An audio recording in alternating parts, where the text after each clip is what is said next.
We're back down under in Australia with my new friend, Peter Irvine, who's given me advice in the last video about if I had a girlfriend, how to handle that. So you'll have to watch the other video to know the answer to that one. But hey, Peter, influencers, they come in all sizes, shapes. They come in all colors. They come sometimes for a second in your life, sometimes for your whole life. Can you share like 1, 2, or 3 people that have influenced your life? Yeah, look, probably 3 quickly. The first one comes in a whole lot of one-liners from just a whole range of, I'll start with the least, a whole lot of just one-liners. Because sometimes something grabs you and really has an impact. I noticed in the last video you quoted a Winston Churchill one that I mentioned, yeah. But Oliver Wendell Holmes was asked why he was still studying Greek in his 90s. And he said, "My good sir, that's all the time I've got left." And it sort of hit me because, we don't retire at an age, or we might from a job, but we're still learning and we're still growing. And while we're learning and growing, we can be an encouragement to people. We can build our own selves up, and it keeps us alive and alert. And I worked out you're not dead till you're actually dead. You don't. Some people die, but they're still walking around. So we can still be active. The second one, is that a new famous quote? You're not dead till you're dead. yeah, you could use that if you like.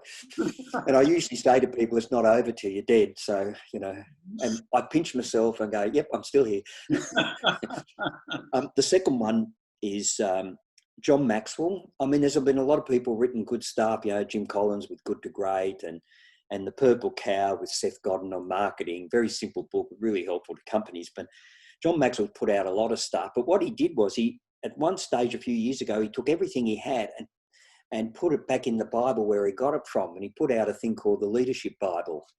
So I got hold of one of these when he mentioned it.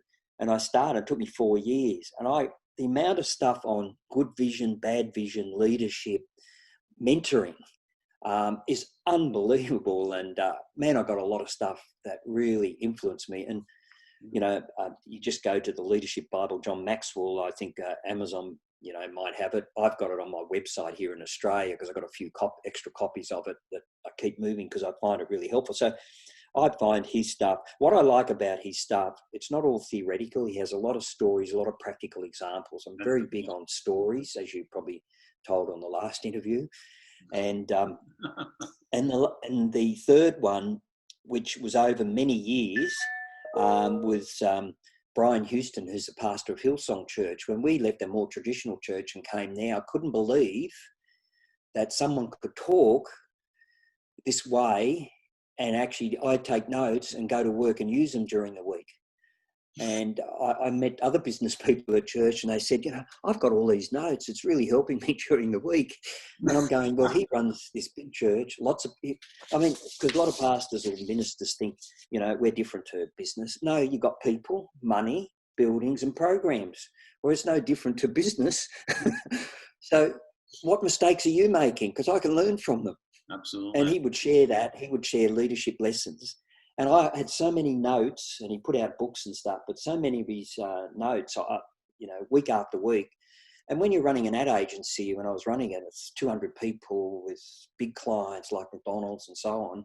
You need good input coming in. You can't just be all going out. You've got to have stuff coming in. So there's sort of 3 areas. Is that sort of some help to you?